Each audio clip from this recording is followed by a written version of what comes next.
Okay, I think we're good to go. Hi, everyone. So I'm Marcos Montero, and I am a customer engineer at Google Cloud. I've been with Google around 6 years already. As a customer engineer, I help startups and scale-ups implement in the cloud. Um, I am based in Berlin. We have some noise, I think. Now, maybe. Wait. I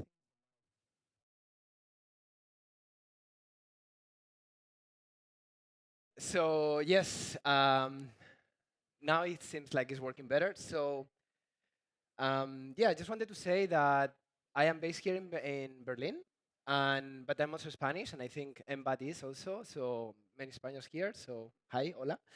Um, so yeah, basically, let me take the pointer, and I will start with my presentation. It's about building autonomous agents in finance. So what I mean by this, let's start with the introduction. What is an agent? So an agent is an application that tries to achieve a goal by observing the world and acting upon it using the tool it has at its disposal. So this is very important to define because there is a lot of terminology that gets very confused with agentic systems. And not every single generative AI application is an agent, only some types are.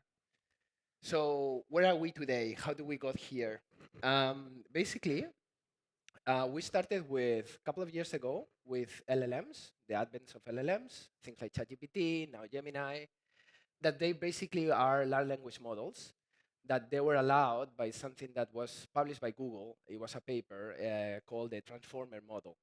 It made things very easy to train large language models with less amount of GPUs and computing power. So that made everything in the industry appear as LLMs, but that was very simple. It was basically you prompt the model and you get a response, right? Um, Shortly after, what happened, we started to see the appearance of something called retrieval augmented generation, also called RAG. This is a way for you to expand LLM with your own knowledge base. So if you have your private data, your PDFs, or whatever you want to do, you can build a chatbot application, and with that, you can expand the knowledge. But that was not enough. Then we saw things like grounding, which is basically using external data to amplify this content. And this was probably like around a year ago or so. Now, function calling. Now the systems start to call tools. This is when you go and prompt and you say, hey, I want to plan a holiday. And you get maybe Google Maps information about the place, restaurants, calls to different systems to book your own sites. But still, the information is very much static. You need to add upon it. So agentic systems start from this point, more or less. When you start to break the logic, you start to have things like reasoning loops. That's when the model thinks what you're giving it, the prompt, it breaks the prompt into other small prompts, and you get more information, right? So multi-agents appear, and now we are at this point. So basically, multi-agent systems that can call remote agents. That's the promise of the agent economy, which is basically agents will be able to transact on behalf of us for others. It will be able to call. It will be able to do payments and book flights and so many more things, right? Um, okay, so this is great, but it's very complicated and complex. But things are moving really fast, right? Um, there is a fragmented landscape and it's hard to integrate, and there is a lack of operations and governance. Everybody's building agents, but do agents are agents able to talk to other agents in a way that is very secure, secure enough for you to actually rely on the agent to make a payment and handle your money, right? And so, what are we doing at Google for this? Well, we have three things. We have a platform which is called Google Cloud. Google Cloud is how we make our technology available to companies. But also we have toolkits which are open source that everybody can use, no matter if you are building in Google Cloud or somewhere else. And also protocols. This is the really important part for the industry to catch up and everybody to start collaborating. They have to be open source and they have to have partners, companies, payment providers, banks. Everybody has to embrace these protocols. So I will be talking first about how does it look, for example, in Google Cloud, but it applies to the industry as a whole. When you talk about AI, there is many layers, and at Google we operate in every single layer because we don't not only have the models but also the chips. We have proprietary chips which are called TPUs, tensor processing units, that they are the only chips that really compete with NVIDIA, with GPUs. But also we have a data layer, which is data warehousing, where you can do analytics, you can have your own data. We have our own open source frameworks we support, and we develop, but we support third-party ones, are our models. You might have heard of Gemini. Gemini, as a brand, is an agentic system, an app that you can download. It's also a web browser interface, but it's also a family of large language models, of LLMs. Imagine is for image generation, Bio is for video generation, and we also support third-party models. Now, the important bit is the agentic box here. We have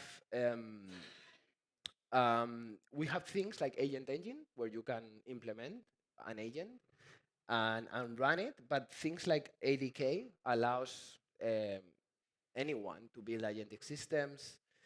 And then the two last parts, which I will be ending the talk with, are the agent-to-agent and the agent payments protocol. Yeah, I will allow for questions later. I hope I'm not diving too much into technical aspects. I think it's important to build a foundation for the rest of the talk. But basically, what is the promise here when it comes to commerce? So this is basically what I'm talking about. Like, you can have an agentic system and you can be asking, hey, I need to buy a vacuum cleaner for $300 or euros. And then you prompt that, and a lot of things happen. Reasoning loops, functions that are called, and at the end of it, you get a purchase. And here it went for a Dyson vacuum cleaner, but it looked into reviews, it looked into price. It's basically automating everything that you would do typically. It's not just a single API call, purchase something.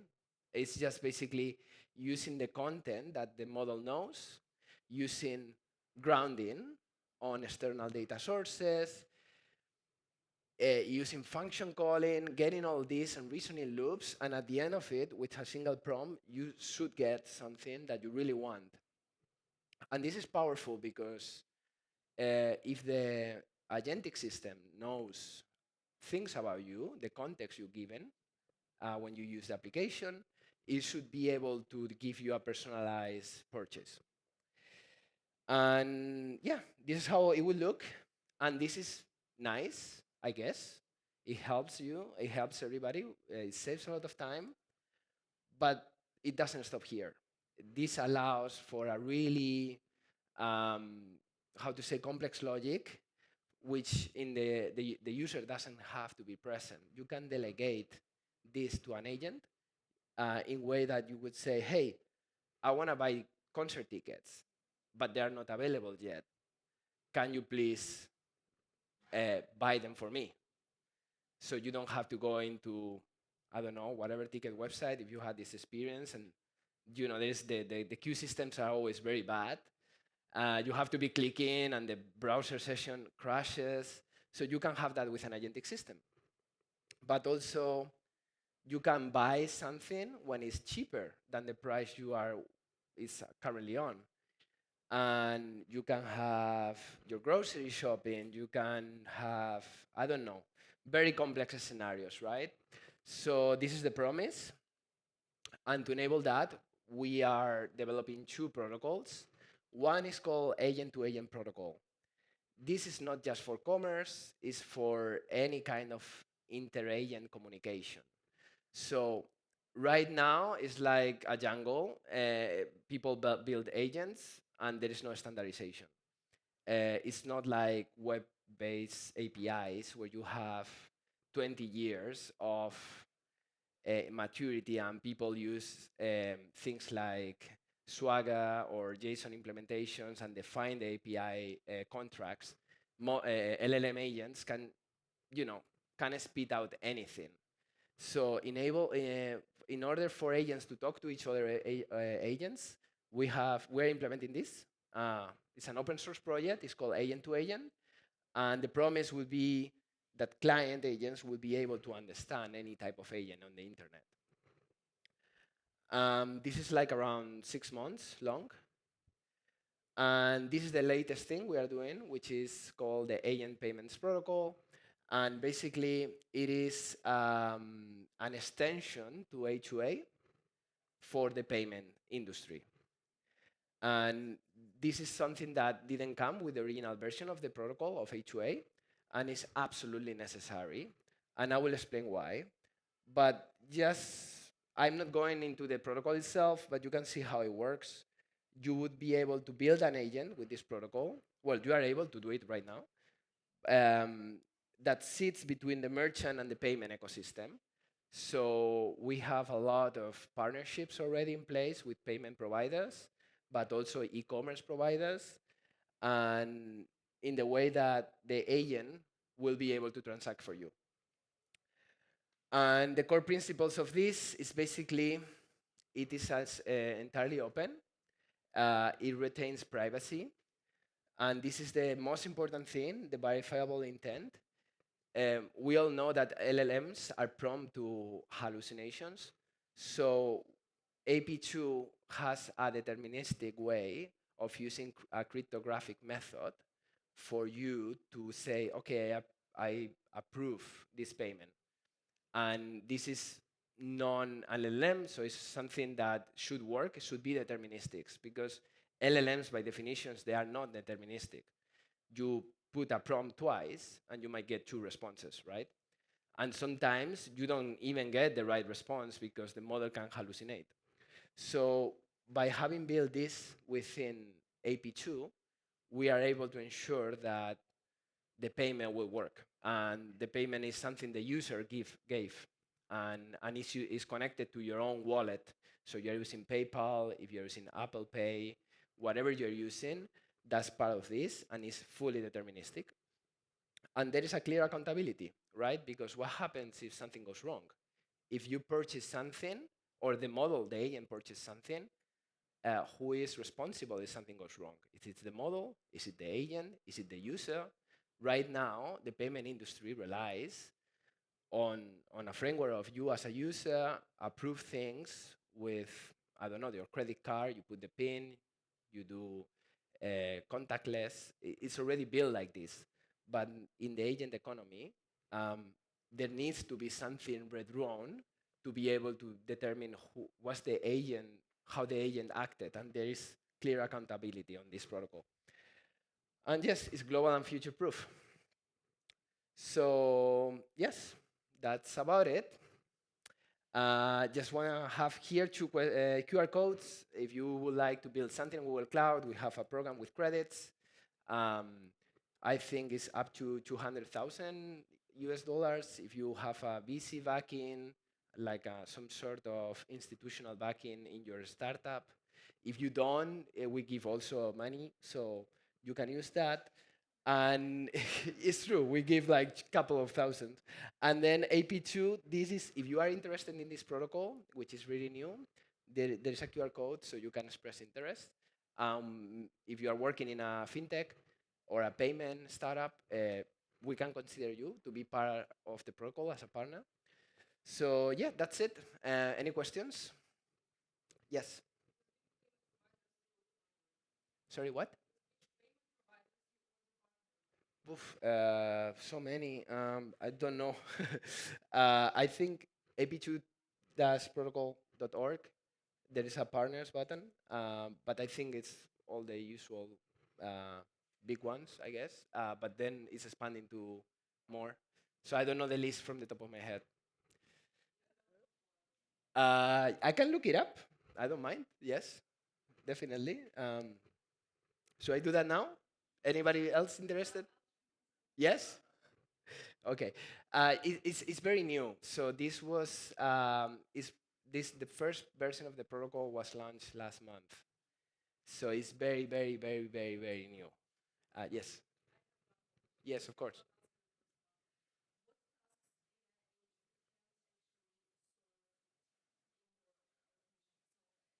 Yeah.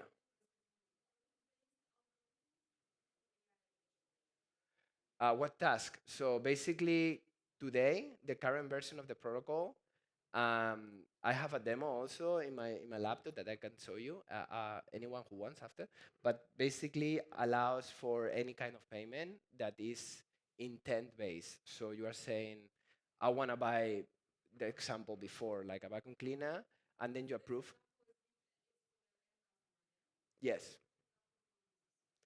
This is so far what I have seen is B2C. But I would imagine we're expanding this to also to B2B, and it can be implemented for B2B. I don't think we have a strict regulation about the persona. I think if you have a accounts payable department or invoice-based payments, it's as simple as expanding the protocol with that and have a B2B use case. Yeah.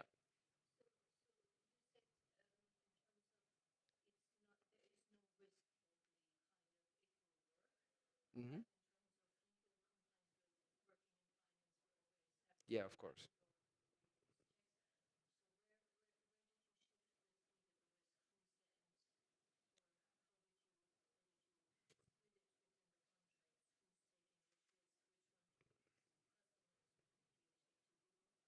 Yes. So basically, this is an open source protocol. So there is no per se Google as a player within it. There is like a role-based architecture in which we define different players: the payment, the e-commerce, the user, and the protocol breaks down uh, each transaction to each role. But the legal framework is not part of the protocol definition. I'm talking about the technical implementation, but yeah, I assume whoever decides to adopt this will clearly say, well, I am PayPal, I am the payment provider, and therefore within this transaction, I'm responsible for the point in which I get the agent to say, pay for this with PayPal.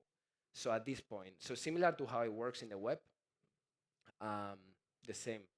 So purchasing something on Amazon, I don't know if it supports PayPal, but whatever it does, as an example. So at the point of the purchase going to the agent provider, that's the responsibility where it lies.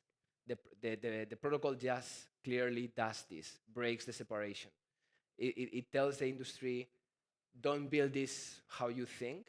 We are going to give you a recipe for all the industry to work on this as a community and to improve it. So it's going to be improved. Now it's version one, which is basically the user has to approve everything, but then giving control to the agents to don't have the user. So it's like autonomous. That's the next version and the next version and the next version. So right now we are saying, hey, everyone, if you are interested in taking part of this effort, sign up, start to work with us to build us, and everyone is building it. Um, I hope I answered your question, uh, more or less. Yes, the legal framework, the legal aspect is it will follow the protocol. Yeah. Okay. Any other questions? Uh, yes.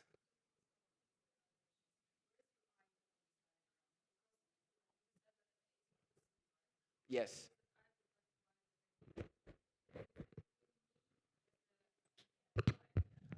Yes. Yeah. Yes.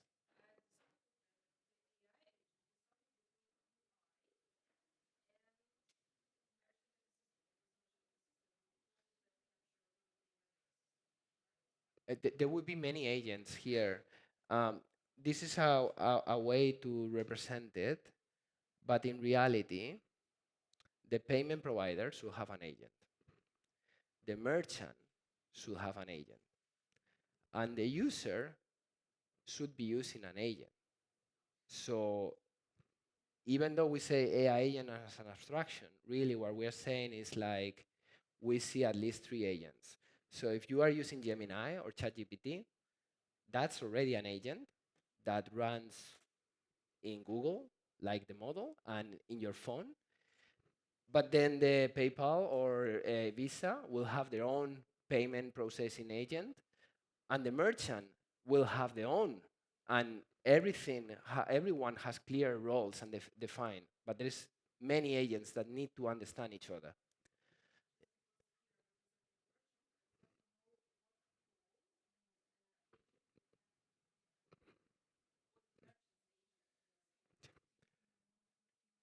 See? Okay. Uh, I'll take just this question quickly, and I think we need to move on to the next one. Yeah. Um, do you want to ask it again? Or- so- yeah. Yeah.